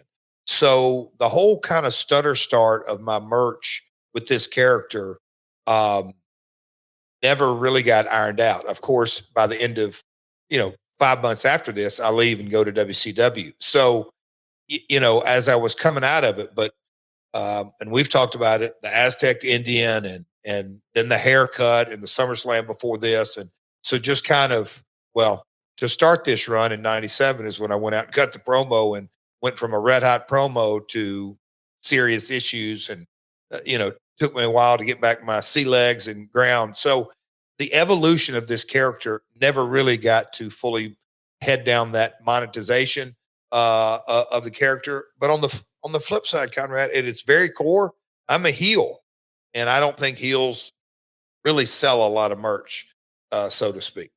Who came up with the JJ logo that we saw on your trunks and your knees there? Do you recall? Me. Okay, that's cool. Oh, right here, yeah. Yeah. The chase on the sides, yeah. We got some comments from Dave Meltzer about that Briscoe Patterson. He says this scene was a total riot. He's talking about Patterson and Briscoe coming out to Hogan's music and cupping their ear and all that. He says this was the best thing on Raw in months. They just mocked Hogan. Briscoe at 52 is really bad in the ring, but Patterson at 61, no matter how sleazy he may be in real life, will be one of the best workers in the business 5 years after he's dead. Rodney didn't want to take Patterson dropping his crotch on the top rope. Anyway, Briscoe used the figure 4-on-1. Patterson put the Boston Crab on the untalented one. I know, both have no talent. They played Hogan's music and Patterson took off his shirt and began posing. This was a riot. And JR finished the segment by saying, "And fellas, he's single." I mean, what a crazy moment. What a big moment for those guys. So happy for them. And now here we are, you and Val Venus doing your thing. And we got the inevitable question. Tristan wants to know, can you tell us about Val Venus back then? And have you seen how he presents himself on social media these days? There's the strut. I want to get that in. How can I tell us a little bit? Val, a good worker. That character, and I always gave him credit because in that era, we all came from different backgrounds.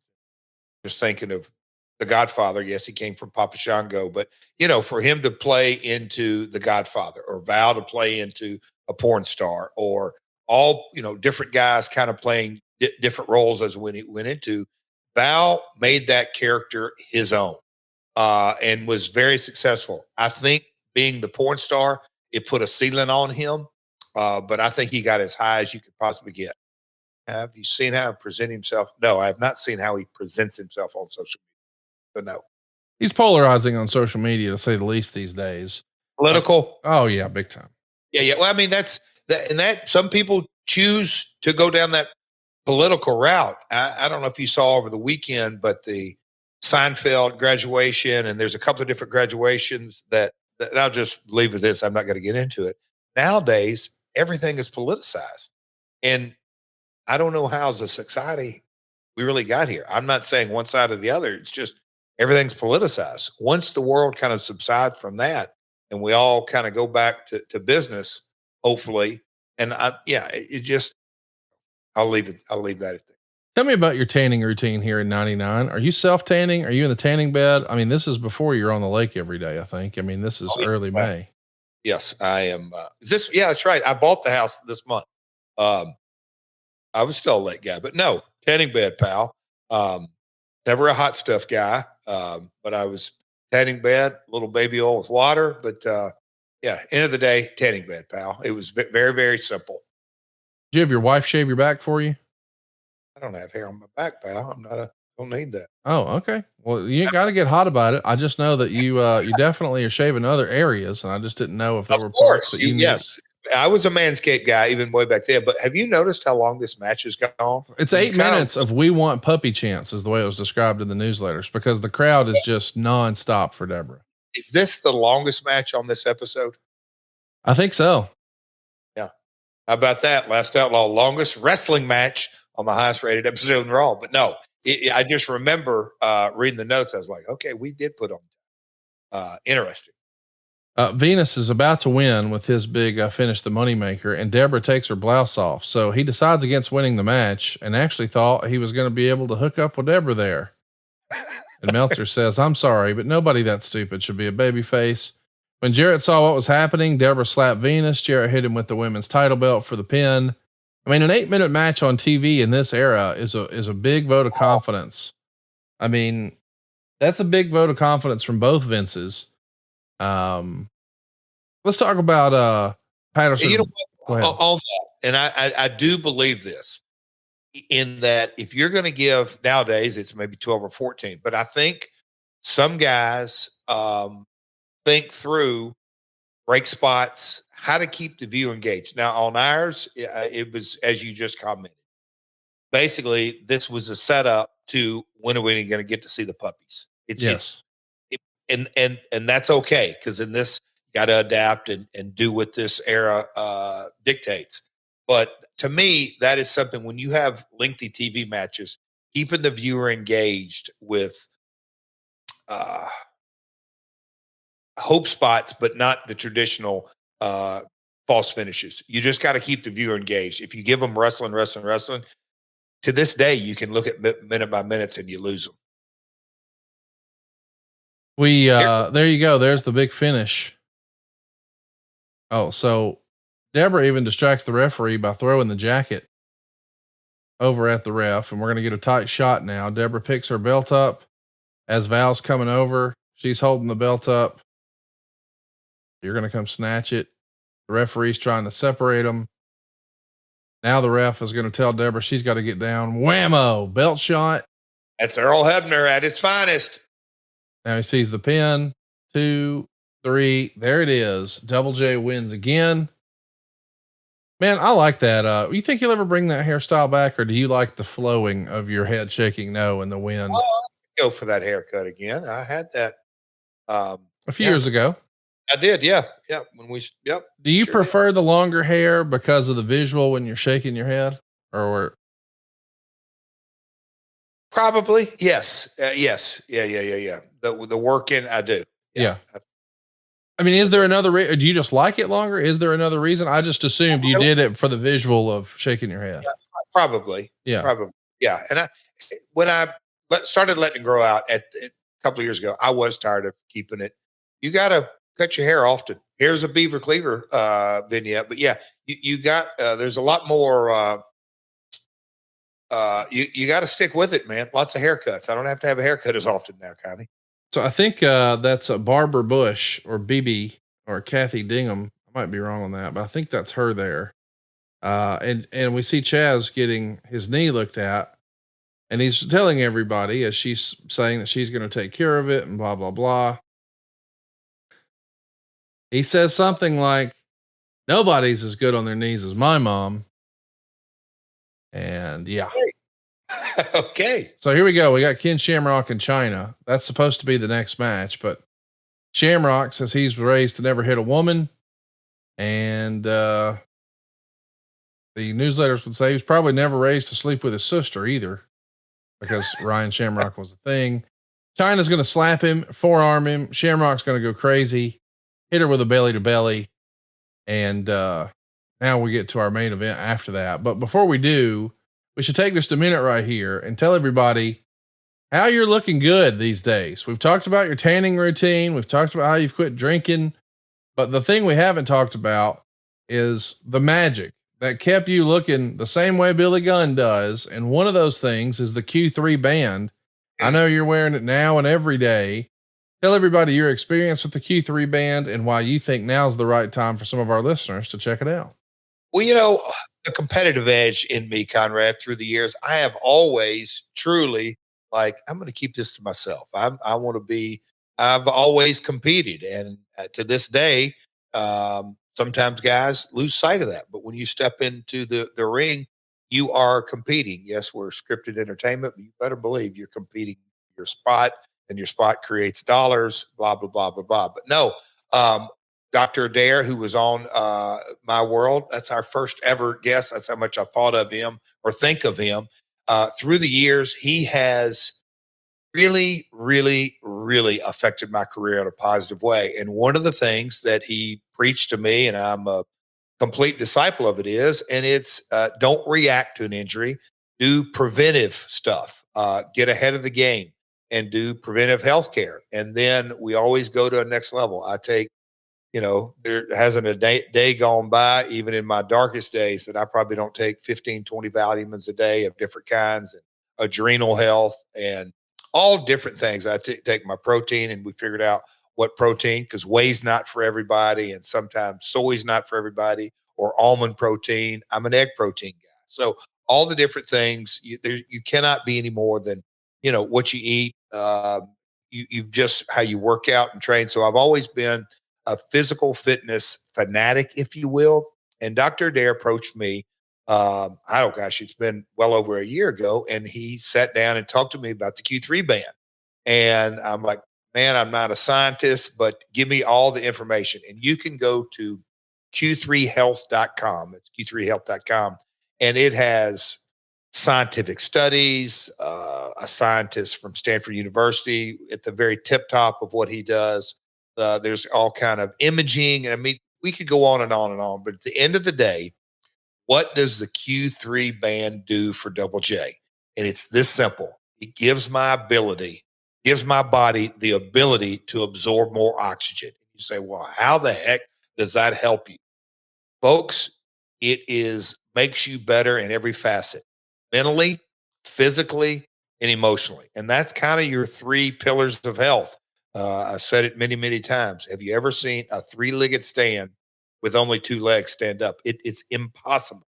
So if you have the three legs of your health in line, you have to have that with oxygen, because blood without oxygen you're headed toward death. So when people lose their oxygen, you're heading the right direction. Q3 band puts more oxygen in your body, and I'll leave it at that, because it is without question one of the secret sauces that I have, and I think it's a part of why I'm in the shape I am today.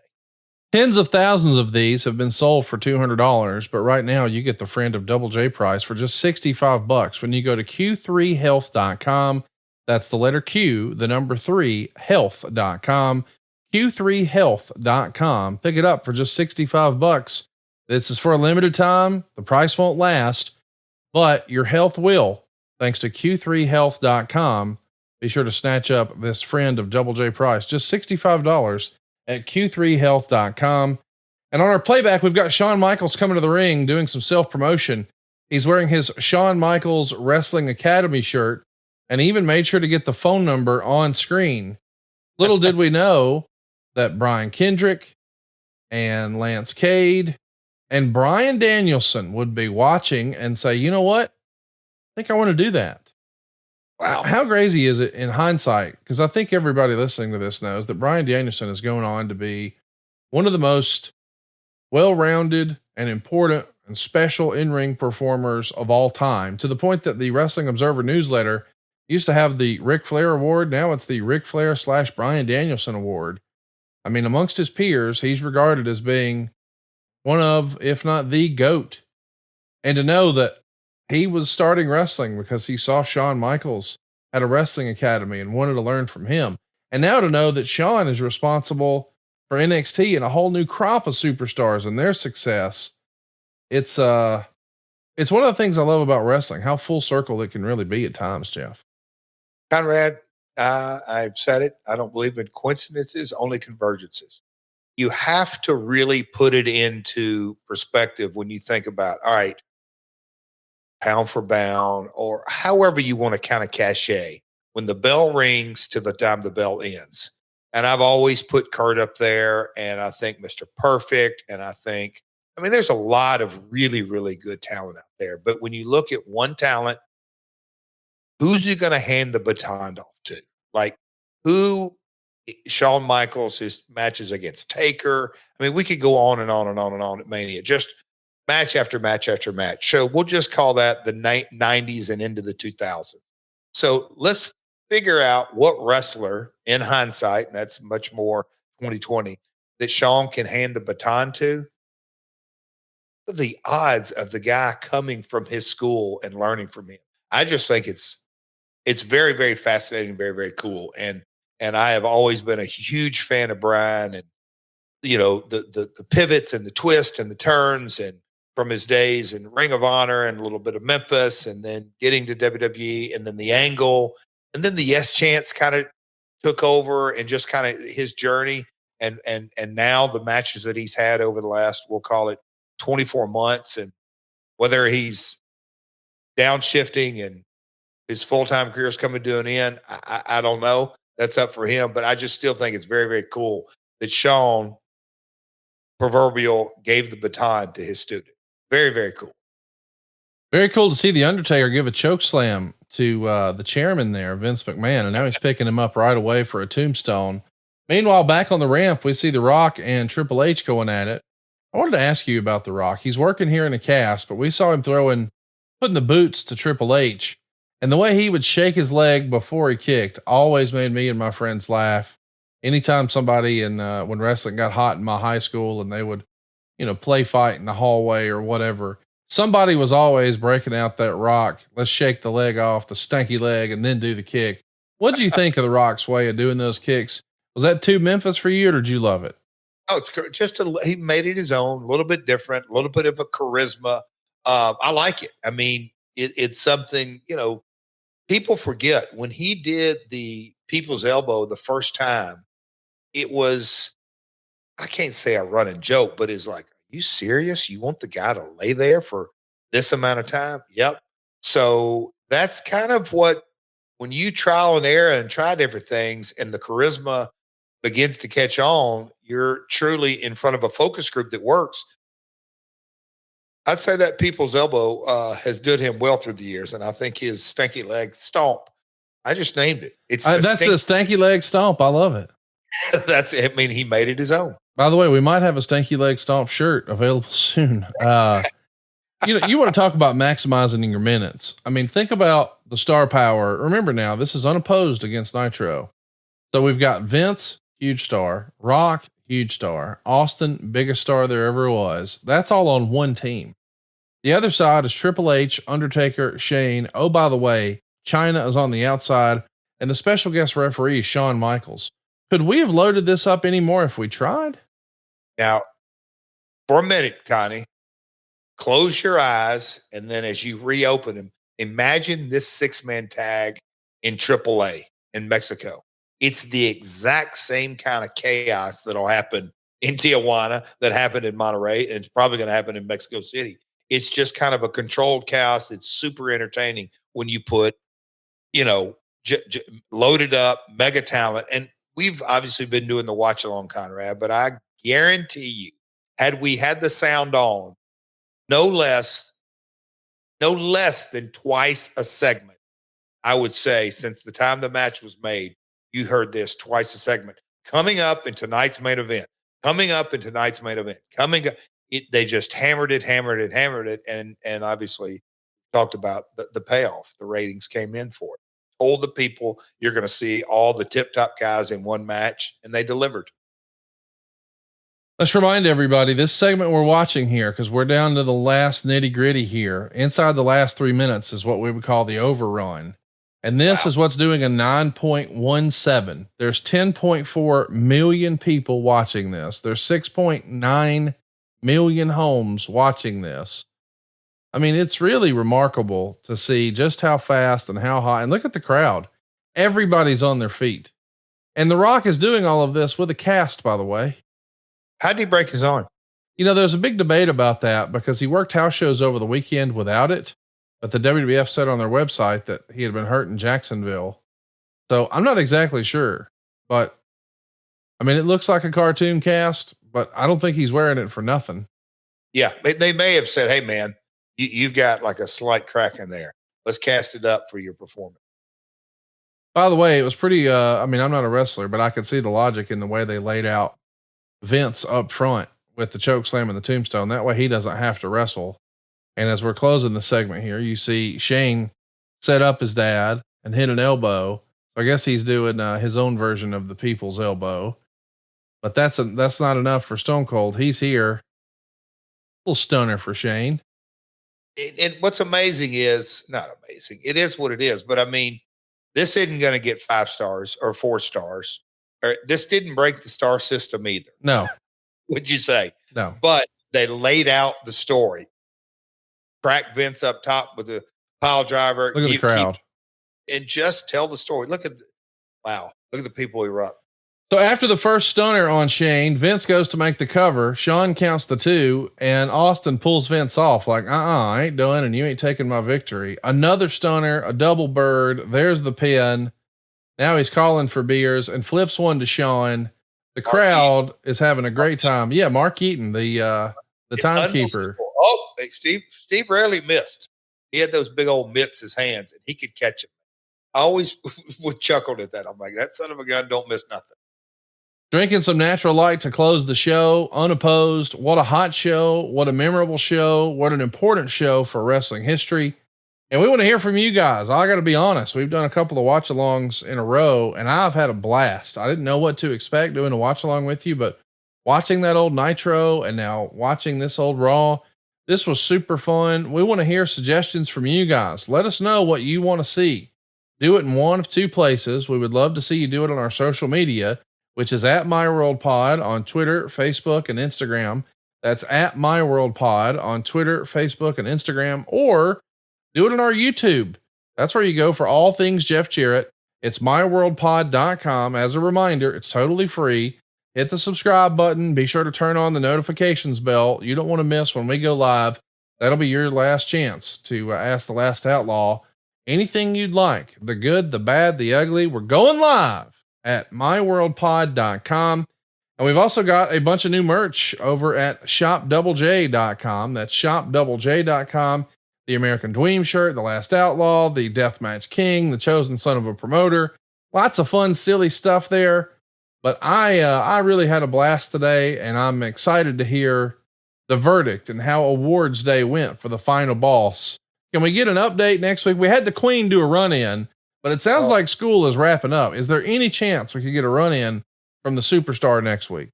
Well, I have to get with his people. I mean, he schedules it, and I don't even know, look, Cody's getting booked all over the country. So we'll see if we can get him fit the schedule. But Conrad, all kidding aside, you just mentioned, and I'm being serious here.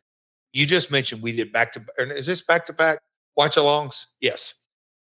I love them, but I really, really would love at this time, if you're listening to this, do me a favor, go to My World Pod, subscribe. What's our saying? Subscribe and hit the bell. Anyway, subscribe and hit the bell. But what I really would like for you to do is put in the comment section, and my man, Dave Silva, and all the different feedback, but I really want to hear the feedback and just say, hey, thumbs up on watch alongs, thumbs downs. I love it. I absolutely love them. But I am asking, encouraging, suggesting.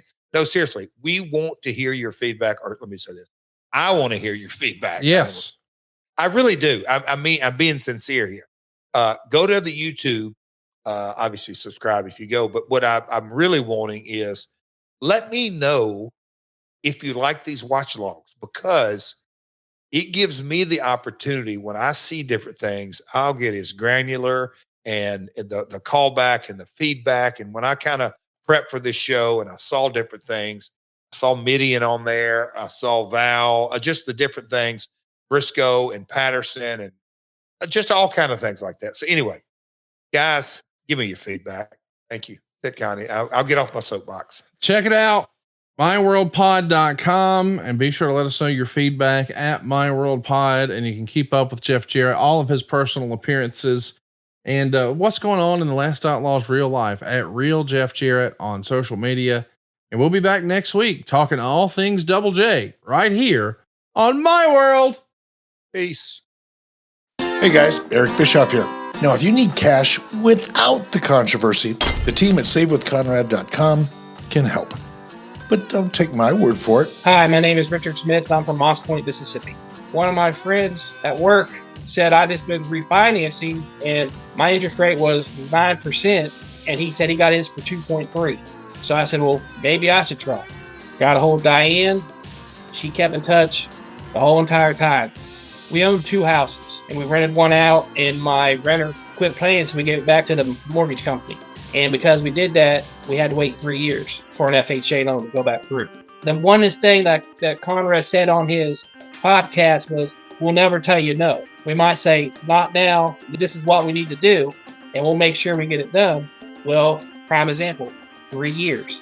And when they say no money out of pocket, there's no money out of pocket. They figure it out. But like, she was so quick that, don't worry about this, I got this person. That's what impressed me the most. My name is Richard Smith, and I saved $700 a month with SaveWithConrad.com. And unlike the dirt sheets, these reviews don't lie. With over 1,000 5-star reviews, find out for yourself how much Conrad and his team can save you by checking out SaveWithConrad.com, and do it today. NMLS number 32416, equal housing lender, SaveWithConrad.com.